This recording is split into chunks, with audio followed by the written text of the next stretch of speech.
Hoje, vamos tomar um tempo para analisar uma das muitas características de Deus com um sermão intitulado Deus guia o futuro. O profeta Oséias disse, no livro de Oséias, capítulo 6, conheçamos e prossigamos em conhecer ao Senhor.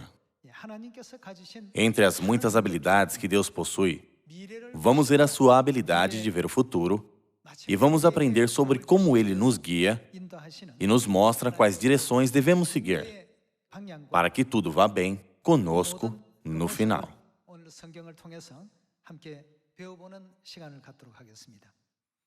Por favor, vamos para o livro de Isaías, capítulo 46, versículo 10. No livro de Isaías, capítulo 46, versículo 10, está escrito que desde o princípio anuncio o que há de acontecer e desde a antiguidade, as coisas que ainda não sucederam, que digo, o meu conselho permanecerá de pé, farei toda a minha vontade. Se Deus conhece o fim desde o princípio, isso não significa que Deus já sabe sobre o fim? O ponto mais importante que estamos estudando hoje é que Deus vê o futuro. Já que Ele, que vê o futuro, nos guia, precisamos entender claramente que devemos seguir Deus, não importa por onde Ele nos guie. Também precisamos entender claramente que a providência de Deus e os seus planos operam em tudo o que acontece. É por isso que está escrito no livro do Apocalipse, capítulo 14. São eles, o que eles são, os seguidores do Cordeiro por onde quer que vá. Somente aqueles que têm uma fé correta em Deus podem seguir o Cordeiro por onde quer que vá. Porém, aqueles que não têm a fé correta em Deus duvidam, pensando, e se eu me perder enquanto o sigo? Ou, e se Deus tivesse que me dizer para ir para a direita, mas acidentalmente me disse para ir para a esquerda? Assim, eles julgam e veem Deus baseados no que vivenciaram até então, em suas vidas na Terra. Eles podem acabar cometendo um grande erro. Isso porque nunca tivemos a habilidade de ver nosso futuro enquanto vivemos. Nós não estamos vivendo a nossa vida sem saber o que acontecerá hoje, ou até daqui uma hora. Porém, Deus que vê o fim desde o princípio, tem nos guiado desde o tempo em que Ele criou os céus e a terra e tudo o que neles há. Por muito tempo e por muitas gerações, desde o princípio até o fim, todos os planos de Deus têm acontecido, cumprindo a obra de redenção de 6.000 anos. Se estamos cientes de que estamos sendo guiados por Deus, não ficaremos preocupados sobre o nosso futuro. Não ficaremos nos perguntando, que tipo de vida eu viverei de agora em diante? Podemos tentar viver nossas vidas de uma maneira organizada, mas nunca devemos nos deixar levar pelas ansiedades da vida e acabar abandonando a nossa fé ou desistindo do reino dos céus. Vamos ver o livro de Deuteronômio, capítulo 8. Enquanto guiava os israelitas no deserto, por 40 anos, Deus mostrou a eles que todos os caminhos em que os levou no deserto continha seu plano e sua vontade. Vamos ver o livro de Deuteronômio, capítulo 8, versículo 1. Está escrito: Cuidareis de cumprir todos os mandamentos que hoje vos ordeno, para que vivais e vos multipliqueis, e entreis e possuais a terra que o Senhor prometeu sob juramento a vossos pais. Recordar-te-ás de todo o caminho pelo qual o Senhor, teu Deus, te guiou no deserto estes 40 anos, para te humilhar, para te provar, para saber o que estava no teu coração, se guardarias ou não os seus mandamentos. Ele te humilhou e te deixou ter fome, e te sustentou com o maná, que tu não conhecias, nem teus pais o conheciam, para te dar a entender que não só de pão viverá o homem, mas de tudo o que procede da boca do Senhor viverá o homem. Nunca envelheceu a tua veste sobre ti, nem se inchou o teu pé nestes 40 anos. Sabe, pois, no teu coração, que, como um homem disciplina a seu filho, assim te disciplina o Senhor, teu Deus. Guarda os mandamentos do Senhor, teu Deus, para andares nos seus caminhos e o temeres. Vamos continuar com o versículo 16. Está escrito: que no deserto te sustentou com maná, que teus pais não conheciam, para te humilhar e para te provar, e afinal, para acontecer o quê?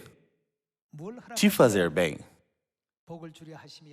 No final, o que Deus quer é nos guiar para o lugar onde podemos receber abundantes bênçãos. Porém, no caminho ao nosso destino, muitas provas nos esperam aqui e ali. No processo de lidar com uma prova, se reclamamos, murmuramos ou duvidamos sobre o caminho que estamos seguindo, ou se perdemos nossa fé no Deus que nos guia, não poderemos chegar ao nosso destino, que Deus preparou para derramar abundantes bênçãos sobre nós no final. Deus que vê o futuro está nos guiando. Isso porque Ele já conhece o futuro. Já que Deus conhece o futuro, Deus não pode nos mostrar as coisas desde o princípio para que nós não reclamemos? Não é assim que Deus trabalha. No eterno reino dos céus, não há morte, nem luto ou dor. Quem reclamaria no céu não pode ser guiado para lá. Quem murmuraria no céu não pode ser guiado para lá também. Isso porque o reino dos céus não é um lugar onde essas pessoas podem ir. Durante a jornada de 40 anos no deserto, aqueles que tinham uma fé correta em Deus e o seguiram até o fim, puderam entrar na terra de Canaã. Eles pensavam, isso é apenas um processo e creio que Deus está me guiando pelo caminho. Não importa que tipo de dificuldades enfrentemos, elas não são o resultado final. São apenas um processo de ir ao céu. Porém, nesse processo de ir para o céu, há ferramentas usadas para o plano de Deus. Muitos tropeçaram e se afastaram de Deus por essas ferramentas, nos 40 anos no deserto. Irmãos e irmãs, as palavras no livro de Isaías, capítulo 46, versículo 10, são falsas? Não está escrito que Deus vê o fim desde o princípio? Se crermos que essas palavras escritas no livro de Isaías são as palavras absolutas da verdade, então definitivamente devemos crer em Deus e em sua característica. Devemos nos esforçar para encontrar mais motivos para sermos gratos, pensando: Deus que conhece o fim desde o princípio está me guiando. Então, esse caminho que estou seguindo deve conter a vontade de Deus para me refinar como o ouro e a prata. Não importa o quanto nossa situação seja desafiadora, devemos encontrar alegrias nas dificuldades durante nossas vidas no deserto da fé. Quando Jesus veio à Terra há 2000 anos, houve várias ocasiões e casos onde Ele explicou aos discípulos sobre que tipo de ações eles tomariam no futuro, antes que qualquer uma dessas ações realmente acontecesse. Realmente, Jesus predisse o que não tinha acontecido ainda. Jesus fez seus discípulos vivenciarem o que já havia sido predito. Como resultado, a fé deles em Jesus se fortaleceu apenas depois de vivenciar esses acontecimentos. Assim, os discípulos chegaram a ter uma fé forte e firme, crendo que Jesus é o verdadeiro Deus. Vamos ver um desses exemplos no Evangelho de João, capítulo 13. No versículo 34 está escrito: Novo mandamento vos dou, que vos ameis uns aos outros, assim como eu vos amei, que também vos ameis uns aos outros. Nisto conhecerão todos que sois meus discípulos, se tiverdes amor uns aos outros. Perguntou-lhe Simão Pedro: Senhor, para onde vais? Respondeu Jesus: Para onde vou, não me podes seguir agora. Mais tarde, porém, me seguirás. Replicou Pedro: Senhor, por que não posso seguir-te agora? Por ti darei a própria vida. Respondeu Jesus: Darás a vida por mim?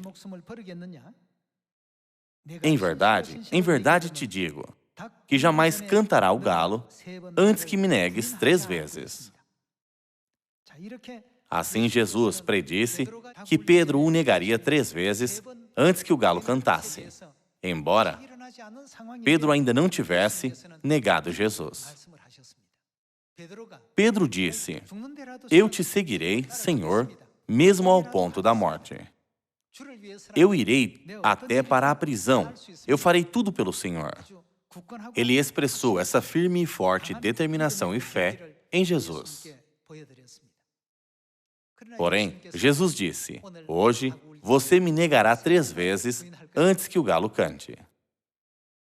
Deus, que sabe o fim desde o princípio, tinha um plano especial para Pedro. Da perspectiva de Pedro, o que Jesus lhe disse parecia improvável de acontecer. Ele se perguntou: eu negaria Jesus? Pedro acreditava completamente em si. Porém, no final, a situação chegou onde ele não pôde evitar em negar Jesus 3 vezes. Depois de Jesus ser levado, Pedro o seguiu, se perguntando: o que será dele? Todos os outros discípulos fugiram de medo, mas Pedro era corajoso o bastante para seguir Jesus, para ver o que aconteceria com ele. Nesse momento, uma pessoa na multidão disse a ele: eu já te vi antes. Você não é um dos seguidores de Jesus de Nazaré? Eu não sou. Pedro negou Jesus sem perceber o que estava fazendo. Jesus predisse que ele faria isso antes mesmo de acontecer. Ele disse: você me negará 3 vezes. Ele negaria Jesus antes do quê? Jesus disse: hoje, antes que o galo cante, você me negará 3 vezes. Pedro negou Jesus exatamente como Jesus predisse. Ele intencionalmente negou Jesus para cumprir o que Jesus disse? Ele foi colocado numa situação onde ele não pôde evitar em negar Jesus. Jesus sabia com antecedência que isso aconteceria e disse a ele: você me negará 3 vezes hoje. Mesmo dizendo que temos fé em Deus e que compreendemos a sua providência, pode haver um momento em que podemos confundir Deus com um homem desconhecido. Isso pode acontecer porque Deus se veste de carne e come como nós, bebe como nós e conversa como nós.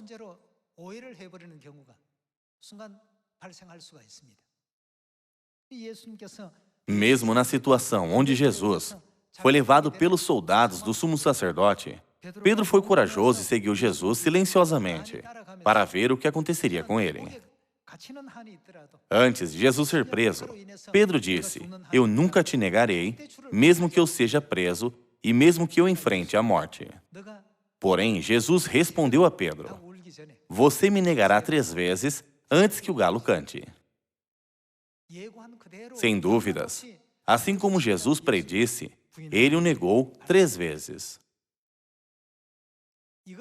Vendo o exemplo de Pedro, podemos entender que Deus vê o futuro desde o princípio, esteja ele em espírito ou em carne, não é?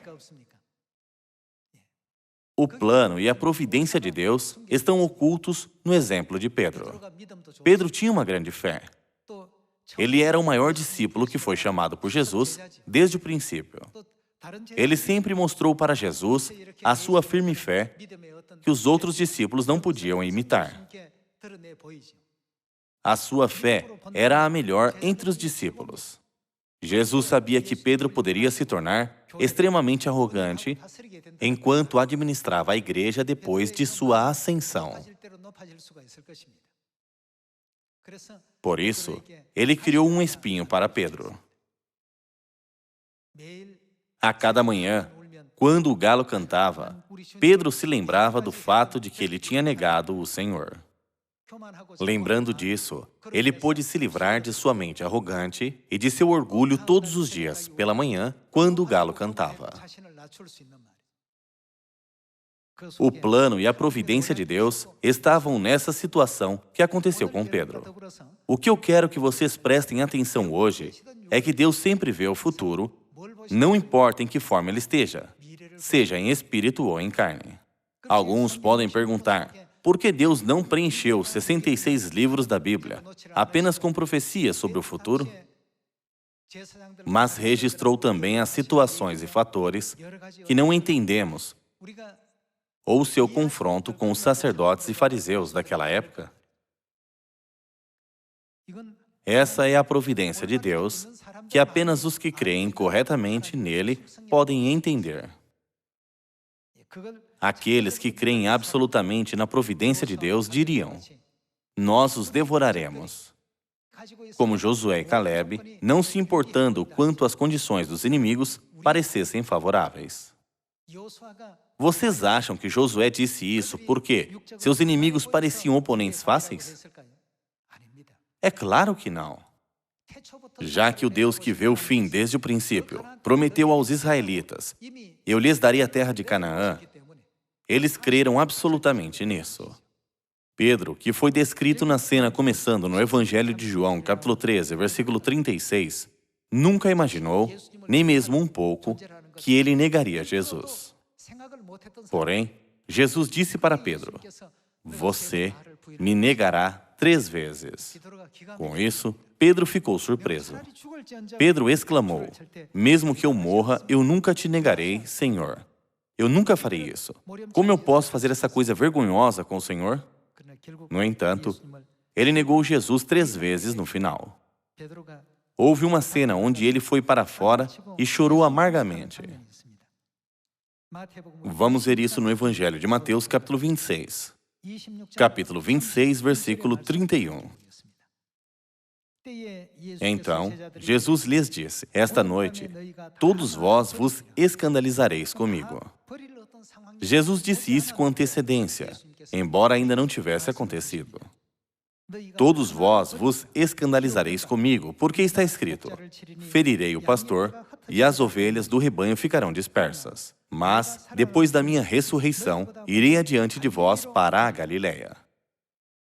Aqui, Jesus estava dizendo aos discípulos com antecedência que ele ressuscitaria e que ele iria diante deles para a Galileia, antes que essas coisas acontecessem.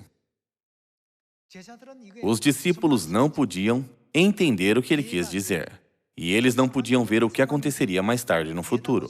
Por isso, eles não prestaram atenção ao que ele disse. Vamos ver o Evangelho de Mateus, capítulo 26, versículo 20. No versículo 20 está escrito, chegada a tarde, pôs-se ele à mesa com os 12 discípulos, e, enquanto comiam, declarou Jesus, em verdade vos digo que um dentre vós me trairá. Embora o momento da traição contra Jesus não tivesse chegado, ele predisse isso. No versículo 22 está escrito, e eles, muitíssimo contristados, começaram um por um a perguntar-lhe, porventura sou eu, Senhor? E ele respondeu, o que mete comigo a mão no prato, esse me trairá. Jesus descreveu até a situação onde o traidor colocaria a sua mão no prato. O que mete comigo a mão no prato, esse me trairá. Vamos continuar com o versículo 24. O Filho do Homem vai, como está escrito a seu respeito. Mas ai daquele por intermédio de quem o Filho do Homem está sendo traído. Melhor lhe fora não haver nascido. Então Judas, que o traía, perguntou, acaso sou eu, mestre? Respondeu-lhe Jesus. O que ele disse? Tu o disseste. Enquanto comiam, tomou Jesus um pão e, abençoando-o, Jesus explicou o significado do pão da Páscoa e do vinho da Páscoa. Jesus predisse que Judas Iscariotes seria aquele que o trairia e o venderia. Ele também predisse que Pedro o negaria até 3 vezes e que todos os seus discípulos se escandalizariam e o abandonariam. Ele profetizou todos esses acontecimentos antes que eles acontecessem. E quanto à época do Espírito Santo, o Pai Celestial ascendeu ao céu em 25 de fevereiro de 1985. O Pai não predisse a sua ascensão em um jornal chamado Religião Semanal, 4 anos antes de acontecer? Nesse artigo, Ele também predisse que faleceria 37 anos depois de seu batismo. Irmãos e irmãs, podemos ver que Deus predisse o que aconteceria não apenas através dos 66 livros da Bíblia, mas também através das suas conversas com os outros. Os ouvintes não estavam cientes do que ele estava profetizando a eles. Antes do Pai Celestial ascender ao céu, ele veio à cidade de Seul uma última vez, e depois do café da manhã, ele me perguntou: mesmo se eu não puder usar meus 2 braços e minhas 2 pernas, você me seguirá até o fim? Quando ele me perguntou isso, eu fiquei muito perplexo. Eu me perguntei se havia algum problema com a minha fé e pensei que a minha fé tinha se enfraquecido. Já que o Pai tinha me perguntado, eu precisava respondê-lo. Eu respondi: é claro, eu seguirei o Senhor até o fim. O Senhor é o caminho para a salvação e o Senhor é Deus que veio a esta terra. Se eu abandonar o Senhor, o único caminho que me restará não me levará ao inferno? Eu nunca deixarei o Senhor, e sim eu o seguirei até o fim, mesmo que o Senhor não possa usar seus braços e suas pernas, ou mesmo se algo pior do que isso acontecer. Na verdade, em janeiro, ele veio para Seul e realizou uma Assembleia Geral temporária, onde ele anunciou que a grande Assembleia seria transferida para Seul. Não muito antes dele ascender ao céu, ele veio para Seul de novo e me disse isso. Eu fiquei muito surpreso. Eu não tinha ideia do que ele queria dizer ao falar. Eu não posso usar meus braços e minhas pernas. Porém, depois de ascender ao céu em 25 de fevereiro de 1985, eu me lembrei do que ele me disse. Eu pensei, o Pai me ensinou indiretamente que ele nos deixaria logo. Por que eu não entendi isso na hora? Ao refletir sobre esses acontecimentos, eu compreendi que Deus, que vê o futuro, sempre nos ensina com antecedência sobre o que acontecerá no futuro. Assim, Deus vê quem crê e quem não crê no que Ele diz sobre o futuro. Ele guia aqueles que creem ao caminho da bênção no fim. Aqueles que não creem no que Deus prediz ficam presos em cada situação que enfrentam, caem em tentações e terminam perdendo o caminho das bênçãos eternas. Uma vez que tudo o que Deus diz será absolutamente cumprido, vamos ter um claro entendimento do porquê devemos seguir o Cordeiro por onde quer que vá.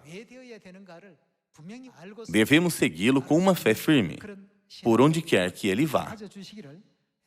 Não devemos?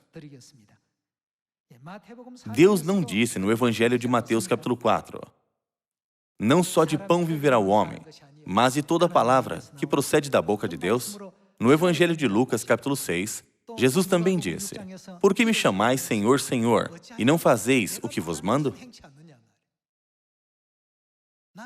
Já que eu vejo o futuro e espero que você esteja no céu no futuro, eu estou te guiando para lá. Por que você não crê em mim e deixa de me seguir? Por que me chama de Senhor, Senhor, com os seus lábios, e não faz o que eu mando? Vamos para o Evangelho de Lucas, capítulo 6. No Evangelho de Lucas, capítulo 6, versículo 46, está escrito, por que me chamais Senhor, Senhor? As pessoas dizem, ó Deus, Deus, mas elas não conhecem a Deus. Deus continua enfatizando, dizendo, eu que vejo o futuro desde o princípio, estou te ensinando para o seu próprio bem. E estou te dizendo para seguir meu caminho, mas você não está fazendo o que eu digo, porque você não tem fé no eterno reino dos céus. É uma situação deplorável. Vamos ver o versículo 46, está escrito, por que me chamais Senhor, Senhor, e não fazeis o que vos mando? Todo aquele que vem a mim e ouve as minhas palavras e as pratica, eu vos mostrarei a quem é semelhante. É semelhante a um homem que, edificando uma casa, cavou, abriu profunda vala e lançou alicerce sobre a rocha e, vindo a enchente, arrojou-se o rio contra aquela casa e não a pôde abalar, por ter sido bem construída. Mas o que ouve e não pratica é semelhante a um homem que edificou uma casa sobre a terra sem alicerces e, arrojando-se o rio contra ela, logo desabou. E aconteceu que foi grande a ruína daquela casa. Como registrado no livro de Deuteronômio, capítulo 8, Deus nos guia para que tudo vá bem conosco no final. Porém, o que acontece conosco no processo, até Deus nos abençoar? No processo, podemos ser atingidos, tropeçar e cair. Isso acontecerá repetidamente. Vamos para o livro do Apocalipse, capítulo 21, e ler o versículo 22. Está escrito: Nela não vi santuário, porque o seu santuário é o Senhor, o Deus Todo-Poderoso e o Cordeiro.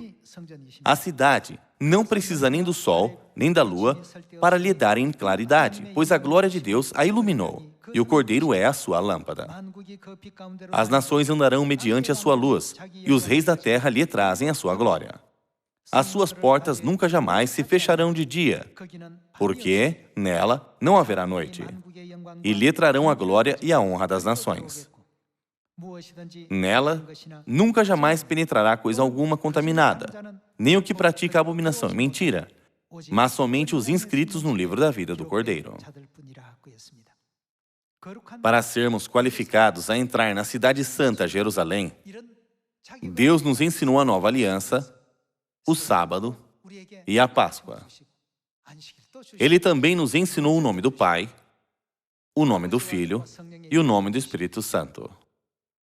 Deus também não nos fez compreender a verdade do Espírito e a noiva, Deus Pai e Deus Mãe, e toda a verdade? Irmãos e irmãs, Deus que vê o futuro está nos guiando para o reino dos céus. As pessoas no mundo estão vivendo sem saber do futuro. Mas Deus que sabe o futuro está nos guiando. Deus quer que nós, seus filhos, não abandonemos o caminho que guia para o reino dos céus. É o incrível plano de Deus e seu profundo amor que nos guia para o reino dos céus. Tendo isso em mente, vamos segurar as mãos do pai e da mãe até o fim e seguir a Deus em seu gracioso caminho até entrarmos no céu. Esperando que possamos seguir esse caminho, gostaria de concluir o sermão de hoje. Muito obrigado.